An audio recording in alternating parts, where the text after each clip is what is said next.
जब मुंबई सिटी में 6 लोगों को एक ही टाइम पर किडनैप किया जाता है और सभी लोगों को अलग अलग जगह पर अलग अलग रूम में टाइम बॉम्ब सेट करके रूम लॉक कर दिया जाता है और जान बचाने के लिए एक टास्क दे दिया जाता है।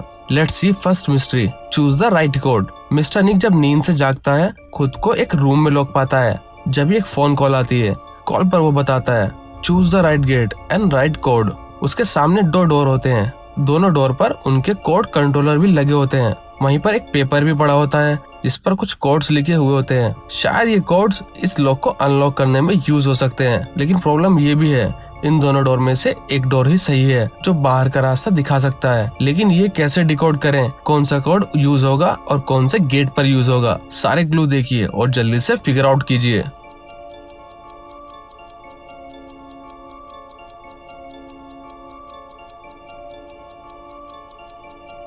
चलिए आंसर देखते हैं। कोड्स कंट्रोलर को देखकर लगता है फर्स्ट वाले डोर पर ये वाली कीज ज्यादा यूज होती होगी और सेकंड वाले पर ये कीज। इसका मतलब कोड इन वाली कीज से मैच करेगा। और अब पेपर पर लिखे कोड को देखते हैं, लेकिन फर्स्ट वाले डोर पर कोई कोड मैच नहीं होता। सेकंड वाले पर देखते हैं, थर्ड रो में जो कोड है वो इन वाली कीज से मैच हो गया है। यही सही कोड है। मिस्टर निक यही कोड प्रेस करते हैं और गेट ओपन हो जाता है। Let's see second mystery, calculate 9 minute by sand clocks. Miss Nora खुद को एक रूम में लॉक पाती है। फिर से किलर की कॉल आती है। किलर बताता है तुम्हारे सामने 2 सैंड क्लॉक हैं जो 4 मिनट और 7 मिनट के हैं। तुम्हें एग्जैक्टली 9 मिनट फिगर आउट करनी है और ग्रीन बटन प्रेस करना है। The time has started now. क्या आप इन दोनों सैंड क्लॉक को यूज करके 9 मिनट कब होगी ये बता सकते हो? Figure out fast.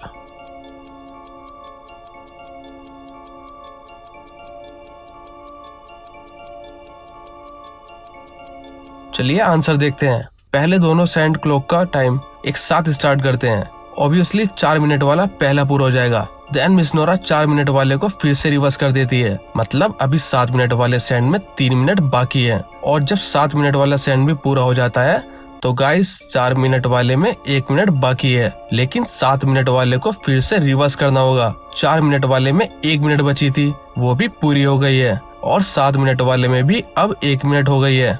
4 मिनट वाला 2 बार रिवर्स करने से 8 मिनट हो गया है। और अगर अब हम 7 मिनट वाले में 1 मिनट ही हुई है तो नोरा उसे भी रिवर्स कर देती है और वो 9 मिनट हो जाती है और वो ग्रीन बटन दबा देती है। नोरा भी सेव्ड हो जाती है। गेट ओपन हो जाता है। Third mystery, choose the right switch. Same वही कॉल फिर से आती है। किलर बताता है यहाँ ग्रीन, येलो, पर्पल और ऑरेंज बटन है, इनमें से कोई एक स्विच करेक्ट है। But you have a clue in this room. John भी रूम में क्लू ढूंढता है। उससे रूम में 2 पेपर मिलते हैं पर कुछ डिजिट होती है और दूसरे पर कोडिंग जो उसे समझ नहीं आती। What is the clue? दोनों पेपर को देखकर बताइए कौन सा बटन हो सकता है।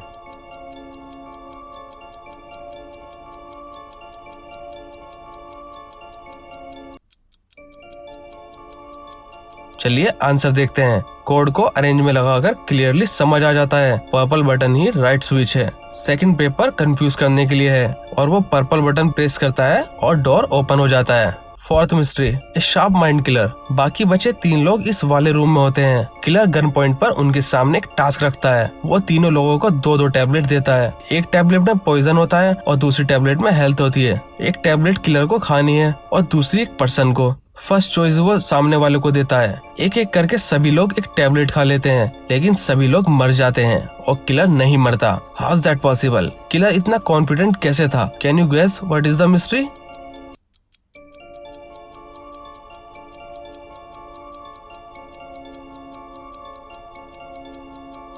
चलिए आंसर देखते हैं। क्योंकि पॉइजन उस टैबलेट में नहीं था, पॉइजन वाटर में था और किलर वाटर नहीं पीता। Fifth mystery, a very sharp mind murderer. James की यहाँ पार्टी होती है। 3 दोस्त जेम्स से मिलने आते हैं। थोड़ी देर बाद जेम्स का मर्डर हो जाता है। काफी देर बाद एक दोस्त जेम्स को अंदर घर में ढूंढने जाता है और देखता है जेम्स मरा हुआ है। वो पुलिस को कॉल करता है और बताता है सर इस एड्रेस पर जल्दी आ जाइए, यहाँ मर्डर हो गया है। पुलिस आकर इन्वेस्टिगेशन करती है और बताती है मर्डर किसी शार्प वेपन से हुआ है।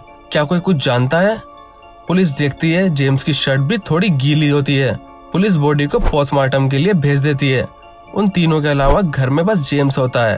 पुलिस कहती है इसका मतलब मर्डर तीनों में से किसी एक ने किया है। पुलिस पूरे घर की छानबीन करती है।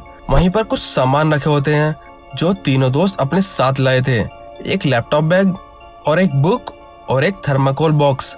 जिसमें आइस के साथ एक ड्रिंक होती है। तीनों बताते हैं, सर मुझे बुक पढ़ने का शौक है, इसलिए मैं टाइम पास के लिए बुक ले आया था। दूसरा कहता है, मैं अपने दोस्त के लिए बॉक्स में एक ड्रिंक लाया था ताकि वो काफी टाइम तक कोल्ड रहे। सर मैं जेम्स के साथ इंफॉर्मेशन शेयर करना चाहता था, इसलिए मैं अपना ऑफिस का लैपटॉप ले आया था। पुलिस को तीनों पर शक होता है। वो बुक चेक करता है, उसमें कोई वेपन नहीं होता, लैपटॉप के बैग में भी कुछ नहीं होता और ना ही थर्माकोल बॉक्स में। पुलिस को अब शक होने लगता है, मर्डर कौन है। बस वो पोस्टमार्टम की रिपोर्ट का वेट करती है। पोस्टमार्टम की रिपोर्ट आने पर उस पर लिखा होता है, मर्डर किसी शार्प वेपन से हुआ है, लेकिन वेपन किसी मेटल से नहीं बना हुआ है, लाइक आयरन, स्टील एटसेट्रा। और पुलिस फौरन कातिल को पकड़ लेती है, लेकिन कैसे, कौन है मर्डरर?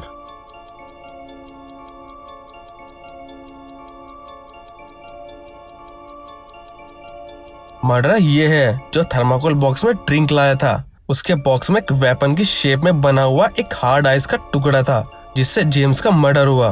क्योंकि थर्माकोल में आइस जल्दी से मेल्ट नहीं होती, इसलिए जेम्स की शर्ट भी गीली थी और रिपोर्ट में भी यही आया था कि शार्प वेपन से मर्डर हुआ है, लेकिन वेपन किसी मेटल का नहीं था। और पुलिस को कॉल भी जब ही की गई थी जब वो आइस मेल्ट हो चुकी होगी। गाइस, क्या आपने कभी ऐसी मिस्ट्री सॉल्व की थी? मैं जानता हूँ नहीं की होगी। तो गाइस, ज्यादा मजेदार पजल और रिडल्स के लिए हमारे चैनल को लाइक, कमेंट और शेयर एंड सब्सक्राइब जरूर करें।